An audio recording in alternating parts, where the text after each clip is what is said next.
Hello guys, welcome back to Adukkala Swad. അപ്പോൾ ഇന്നത്തെ recipe ഒരു അടിപൊളി സ്നാക്ക് ഐറ്റമാണ്. അപ്പോൾ ഇന്ന് റെഡിയാക്കാൻ പോണത് പൊട്ടറ്റോ ഫിംഗർ ചിപ്സ് ആണ്. നല്ല എളുപ്പമായിട്ട് പെട്ടെന്ന് തന്നെ റെഡിയാക്കി എടുക്കാൻ പറ്റുന്ന ഒരു സ്നാക്ക് ഐറ്റം കൂടിയാണ് കേട്ടോ.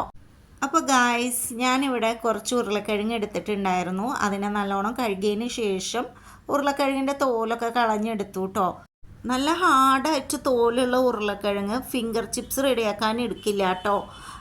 സാധാരണ ഉരുളക്കിഴങ്ങ് എടുത്തിട്ട് ഒന്ന് കൈ കൊണ്ട് തന്നെ ഒന്ന് ഞെരടി നോക്കിക്കഴിഞ്ഞാൽ അതിൻ്റെ തോല് പെട്ടെന്ന് വരും.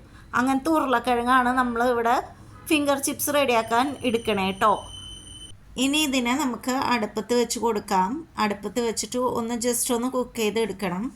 നല്ല ഓവറായിട്ട് കുക്ക് ചെയ്ത് എടുക്കാൻ പാടില്ല. ഒന്ന് ജസ്റ്റ് ഒന്ന് കുക്കായാൽ മതി കേട്ടോ. അപ്പോൾ എത്ര സിമ്പിളാണല്ലേ ഇത് വീട്ടിൽ തന്നെ റെഡിയാക്കി എടുക്കാൻ.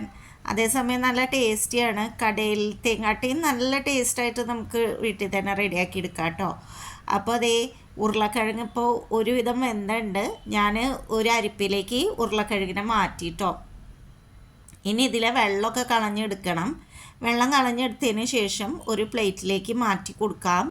ഇപ്പം നിങ്ങൾക്ക് ഉരുളക്കിഴങ്ങിൽ വെള്ളം തോന്നുകയാണെങ്കിൽ ഒരു ക്ലോത്ത് വെച്ചിട്ട് അല്ലെങ്കിൽ ടിഷ്യൂ പേപ്പർ വെച്ചിട്ട് വെള്ളത്തിനെ നല്ലോണം ഉപ്പിയതിന് ശേഷം കുറച്ച് കോൺഫ്ലവറും ഉപ്പും ഇതിലേക്ക് ചേർത്തിട്ട് നല്ലോണം മിക്സ് ചെയ്ത് എടുക്കാം കേട്ടോ. അപ്പോൾ ഇത് നല്ലോണം മിക്സ് ചെയ്തതിന് ശേഷം ഞാൻ ഇനി ഒരു ചീഞ്ചട്ടിലേക്ക് കുറച്ച് ഓയിൽ ചേർത്ത് കൊടുക്കുകയാണ്. ഞാനിവിടെ ഓയിലാണ് കേട്ടോ ഇത് ഫ്രൈ ചെയ്തെടുക്കണത്. ഇപ്പോൾ ആദ്യത്തെ ട്രിപ്പ് ഒന്ന് ജസ്റ്റ് ഇതിനൊന്ന് വറുത്തെടുത്തിട്ടുണ്ട്. ഇനി അടുത്ത ട്രിപ്പും ഇതിലേക്ക് വറുക്കാൻ വേണ്ടി ചേർത്ത് കൊടുത്തിട്ടുണ്ട്.